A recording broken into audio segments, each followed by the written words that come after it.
Cool, yeah. Hello, Amanda. Hi. Alright, so let's just get right into it. First, do you know your mallet grip? I think so. Okay, I let's think see. so. Can you explain like what you're doing? What I'm doing, it's kind of like match grip, but not as like. Yeah. I got you. Yeah. Yeah, you're right. It's Yeah. like match grip, so like kind of like roughly a third from the bottom. I don't know what it is with me, but I like having the the label up. Don't know why. Just do. And then so yeah, it's you want to be pretty close to the keyboard, especially for moving up and down the keyboard. But yes, so it's not like timpani where you're doing your French grip.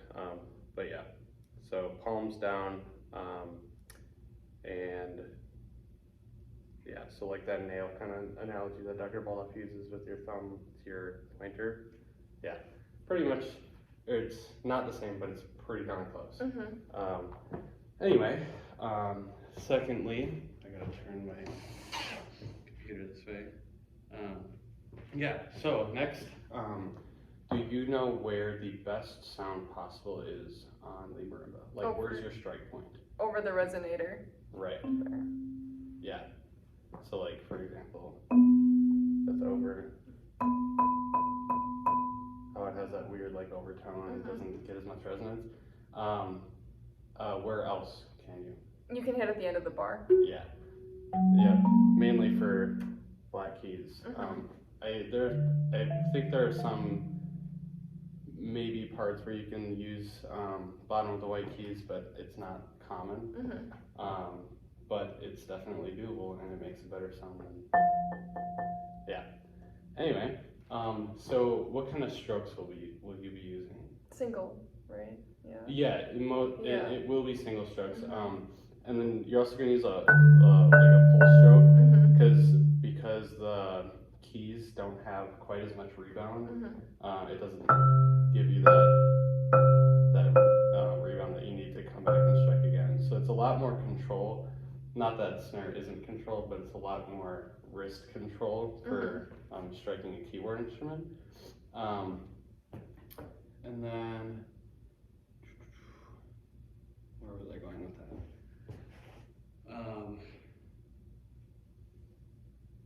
Yeah, so next, so for moving up and down the keyboard, how do you think you should do that? Or do you know how to do that? Well, you shouldn't just stand, so you have to like take steps to move around the keyboard. Right. So. Right. So like, if I'm gonna move up, you're not gonna like come here and like that's a lot of moving.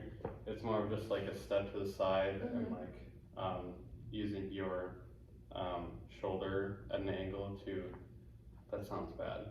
Shouldn't use that, but like angling your upper torso to better assist like where your mouths are hitting the keyboard, and vice versa on the way down. So my left shoulder is going to be over here, so I'm going to probably use this up here. So if I'm like looking at my music here, I'm going to be, you know, and up here it's, well, obviously up there, but yeah, cool.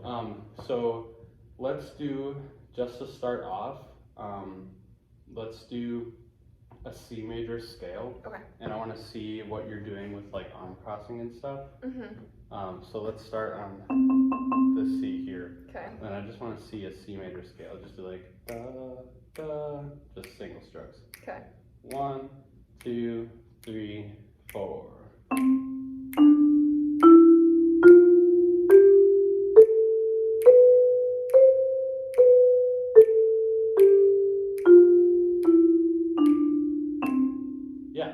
So obviously this one's going to be pretty easy because, so I'll start down here, but this one's going to be fairly easy because it's at a slower tempo, so like you can literally just do, and like it's not that difficult, but once you get faster, you're gonna be running into your sticks, so like you need a way for them to be out of the way in time for you to hit the next stroke, right? Mm-hmm. So similar to like rolling, which we'll get to in a second, how your stick should be staggered like this, like one on top of the other, or the other way around. So yeah, oh my gosh, I'm stumbling over my words. Anyway, so your leading arm is going to be right arm on the way up, and then it's going to be vice versa on the way back down, right? Does that make sense? Yes. Coolio. So let's try that at a little bit of a quicker tempo, not like super fast, but faster than what we just did. So 1, 2, 3, and.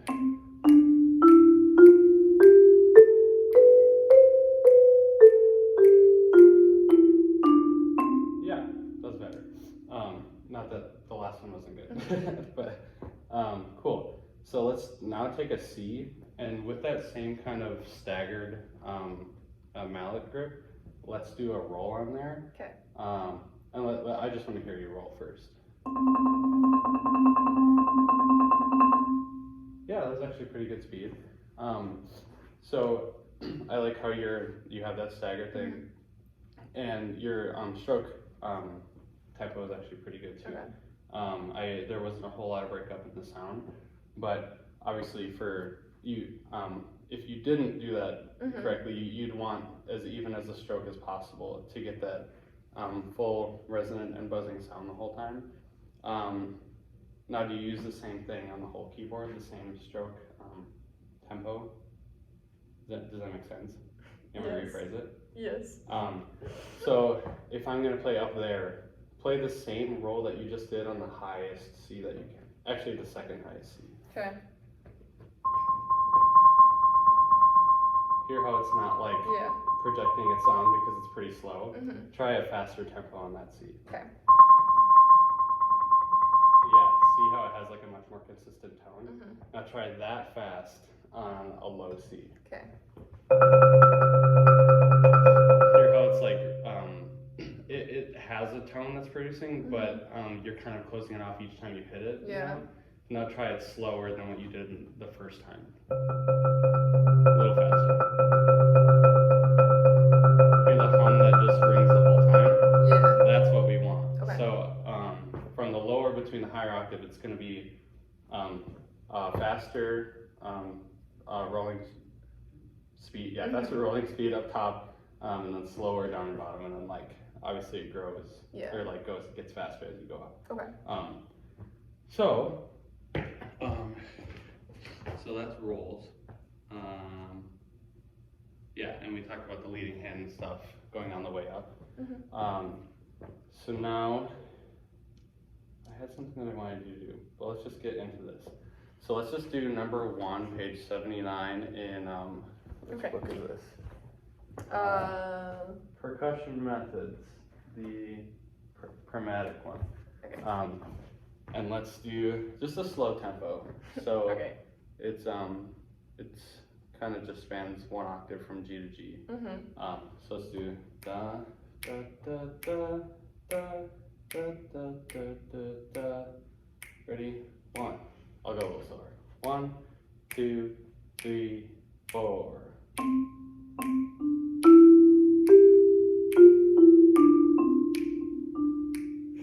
That's alright, let's take the first 2 bars actually. So so this you're gonna have to think about your leading hand on your scales. So like you're going up, so like bum bum bum bum. Actually, you tell me how you would do that. What leading hand would you use on the way up there?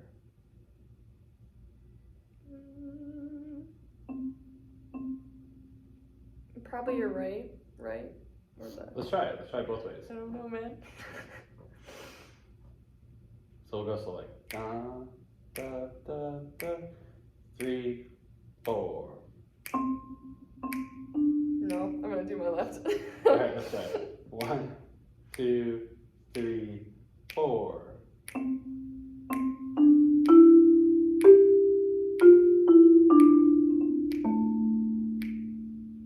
I just have a hard hard time trying to read the music and playing the instrument at the same time. No, That's I what totally understand that. So, let's just do like the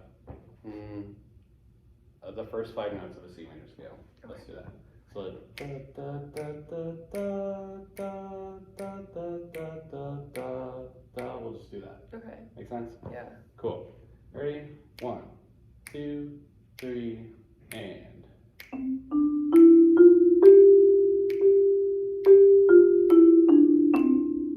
Yeah, how'd that feel? Better?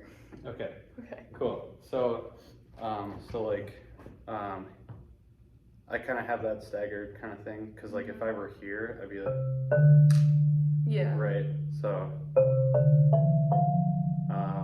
maybe you could do, yeah. So start with your right on your C, and then so you're ending with your right. What did I just do? Hold on. And then, nope, you'd want to reverse it. Oh my gosh.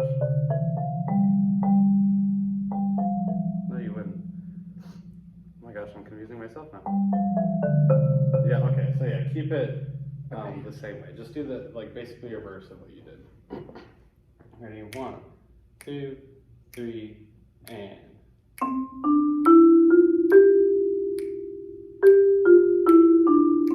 Yeah. Okay. Does that make sense? Yeah. Cool. Okay. Do you have any questions? No. Are you positive? Yeah, I'm just really bad at this. That's okay, I am too. I think that's pretty much it. Yeah. Okay. Nice job. Thanks.